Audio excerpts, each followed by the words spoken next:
ကျွန်တော်ကဒီနေ့တော့ကျွန်တော်ကျောင်းသားမှာပေါ့နော်ကျောင်းသားက drift ပွဲမှာ drift ပွဲလေးတစ်ခုရှိတယ်ကျွန်တော်ဒါကျွန်တော် online နဲ့တူသွားလို့ဖြစ်ပါတယ်အခုသူတို့ရှိတဲ့ workshop သွားနေရဖြစ်ပါတယ်ဟိုတခြားမြန်မာလေးလည်းပါပါမယ်ဒီ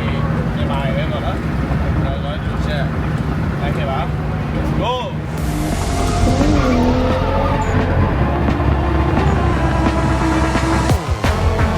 ဘာလဲဒီလိုစစ်ဆက်ရှင်ပဲ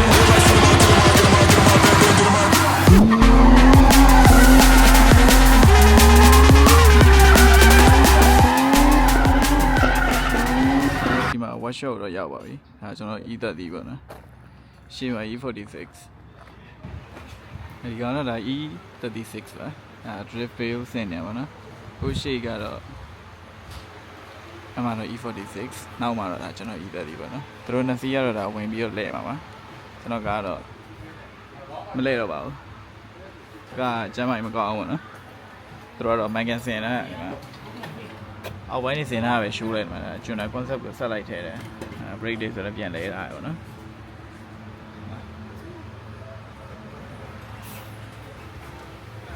အင်ဂျင်ဆိုလည်းရှိုးလိုက်ပါနော်ဝန်ကြီးနဲ့မှန်ကန်လောက်ထားကျွန်တော်ဝင်အောင်ပါမယ်ကျွန်တော်ဝင်မလိုက်ပါဘူးကျွန်တော်ဒါနေ့လည်ကလေးကထွက်လာတာအခုမှသွားရအောင်လေ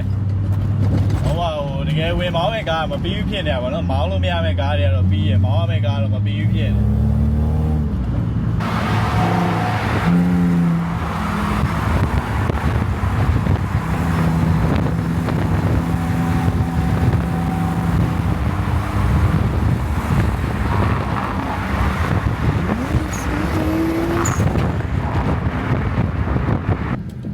ဒါ drift ကွင်းမှာ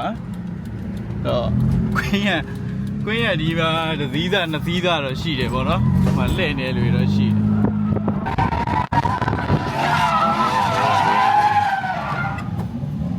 ယ်လာမောင်းတဲ့ကားတွေပါ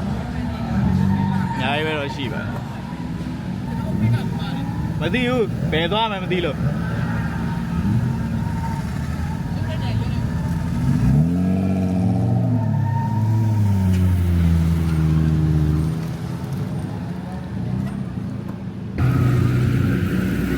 ကျွန်တော်ဒါ drift ကွင်းတော့ရောက်ပါပြီဒါဒီနေ့မောင်းမဲ့ကားမှာဒီ E36 ဆိုတော့လုံးဝဒါ drift wheel ဆင်ထားတယ်ပြီးတော့ဟိုမှာSafari ပါတယ်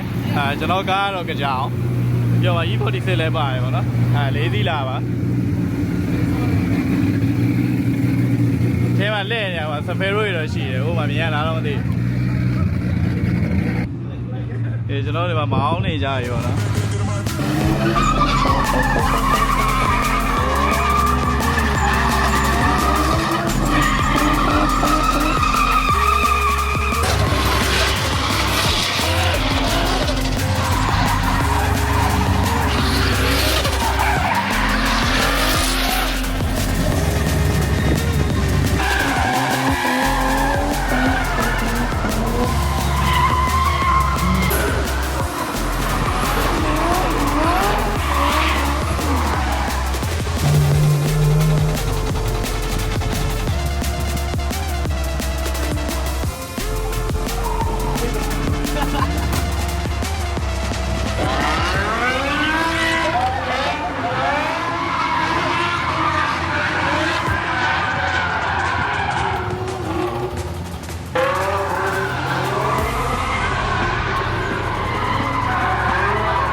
ခုကတော့ဒါ photo shoot session ပဲဖြစ်ပါတယ်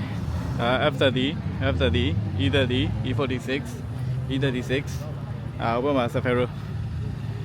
Nissan တည်း Imposter ပါနေပါနော်ကျန်တာတွေအားလုံးတော့ဒါပြင်ပါတယ်ကြီးပဲ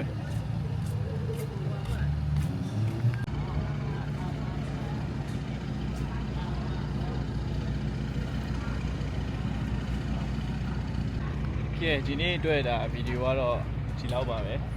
နောက်ပွဲတွေရှင်းလဲကျွန်တော်ထပ်ပြီးတော့တင်ပေးပါမယ်ဒါနေ့လာတဲ့ကားတွေအကုန်လုံးပါအားလုံးကျေးဇူးတင်ပါတယ်ဗျာ